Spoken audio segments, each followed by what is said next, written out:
Aloha, everyone. There are three new long positions for Wednesday stock market session. We did have four new long positions, but an interesting case study did come up this evening. VOXX is a low price, perfect speculator scan quality stock.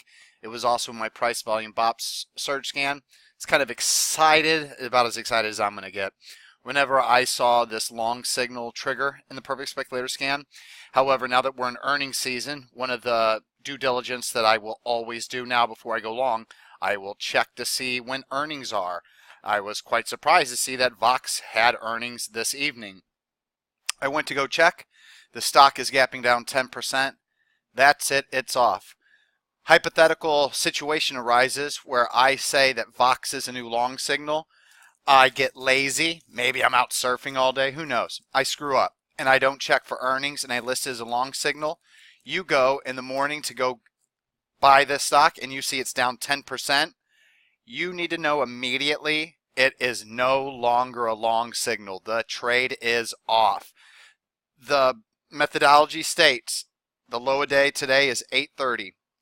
If Vox's bid, Vox's ask, and Vox's current price is below 830, that's an automatic 100%, no doubt about it, the trade is canceled. Now let's say the bid's at 830, the ask is at 850, the price is at 830. Technically, the trade is still live and good to go. We're actually reducing our risk by getting long at 830. The first cut loss would have been 820, so you really would have severely reduced your risk. But the bottom line is, if I ever say we're going long something at Big Wave Trading and the stock's gapping down and some odd reason I haven't removed it as a new long, it's not a new long anymore. And remember, vice versa. If it's gapping up, it's still a new long, but there's no chasing. There never is any chasing. So with that out of the way, let's get to the long positions that remain. ZTS, CanSlim Quality, only CanSlim Quality and in the scan. So it's 2% of my account capital for being in the CanSlim scan. It is not extended from its 20-day moving average, so we don't have to reduce the position. You have a bullish hammer candle over candle price bar with a near high a day close, pocket pivot point signal on heavier volume with RSI 14 MACD is not shown here, but with my momentum trending oscillators confirming. So the bullish price candle right over the 50-day moving average with it all touching the 5, 10, 20. This is what I would consider a quote safe signal as long as you obey the plan. 6403 the limit order, 63.99 to 6403. Whatever you want to do, I'm doing 6403. The first cut loss level right here, 63.28. The final cut loss level right there, 62.79. So if you obey 6403, 63.28, 62.79, we have a perfect reward risk ratio, hoping, crossing our fingers, that we can get a move similar to that 22% move, and then glory be to the stock market gods, maybe a 32% move. But bottom line, we don't risk much if we're wrong on ZTS. We risk about 2%. So from both of those things that the measured move to the inherent risk, we're looking at least 10 to 1 reward risk ratio on ZTS. That's what I like to see. So that's CanSlim Quality. The other new long signal, VVC. This was initially flagged in my price volume BOP surge scan. When I go to do my due diligence on the stock, I see an Investor's Business Daily and MarketSmith. It is a CanSlim Quality stock also.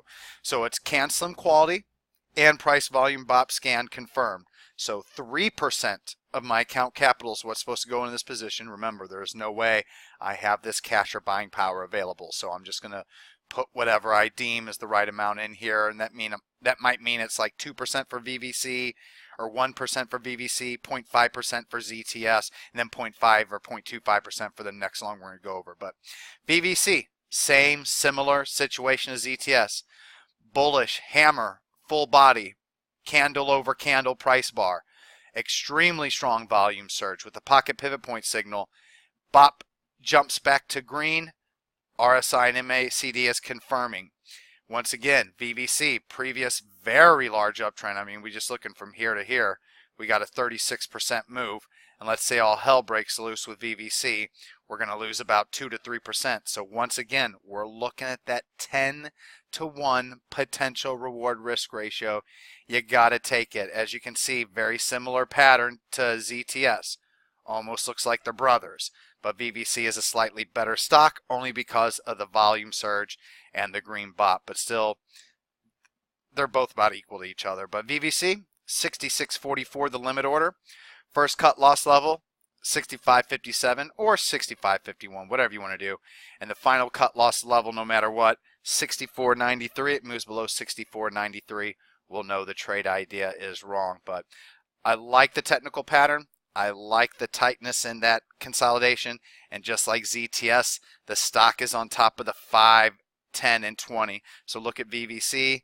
Look at ZTS. ZTS isn't quite as nice, but they're still on top of each other. So this is why I like VVC better. You got the green bot, you got the bullish candle, the big volume surge, and you got all the moving average coiled right on top of each other with the 50-day moving average right there. And then the final long signal, BHVN, kind of a different situation. Have a chat member. Guy is really good at seeing exactly what I'm seeing, so that's excellent. I really like that. 3 out of the 4 longs, Vox, remember we removed ZTS and VVC, he picked as 3 out of the 4 longs on his side. The only one he missed was BHVN, and that's because it's a bit of a special situation. BHVN has been extremely bullish ever since it IPO'd. You can see all of the open body real body candle bars. You can see all of the little tails, the intraday tails, the reversals off the strong solid support with very tight price action. Then another explosive uptrend with a lot of big open real bodies, more tight price action. Then you had this big nasty gap down. But what happened on the big nasty gap down?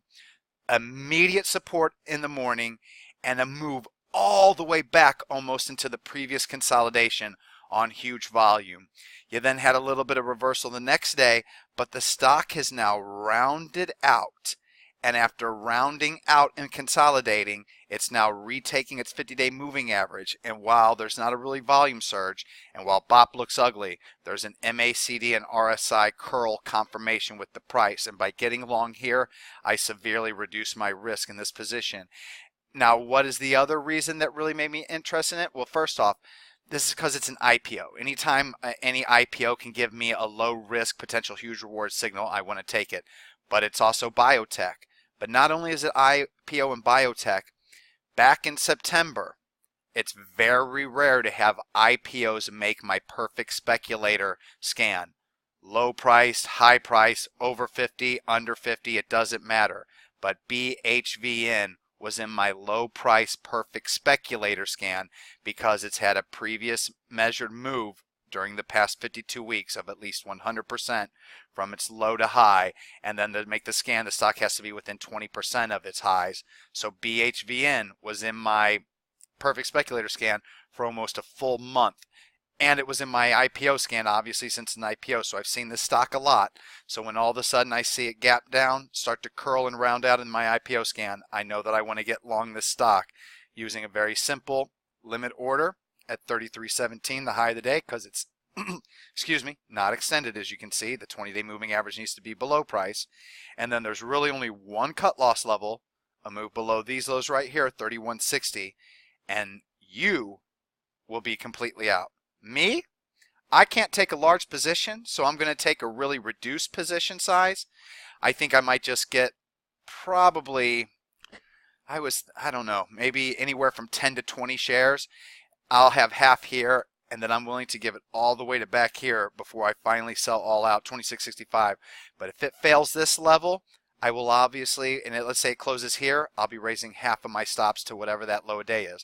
Let's say it goes down again but doesn't close below 26.65, then I'll be raising half of my remaining stops to the new low day level until this gets eclipsed, as long as I like how it's pulling back. Now the chances are, once it gets below here, whatever the new low is, that'll be my final cut loss. There's basically slim to zero chance that I let it pull all the way back here. All right, everybody, so BHVN, technically it's a 1% signal. ZTS, 2% signal. VVC, 3% signal. Those are the three new long positions for Wednesday. Aloha.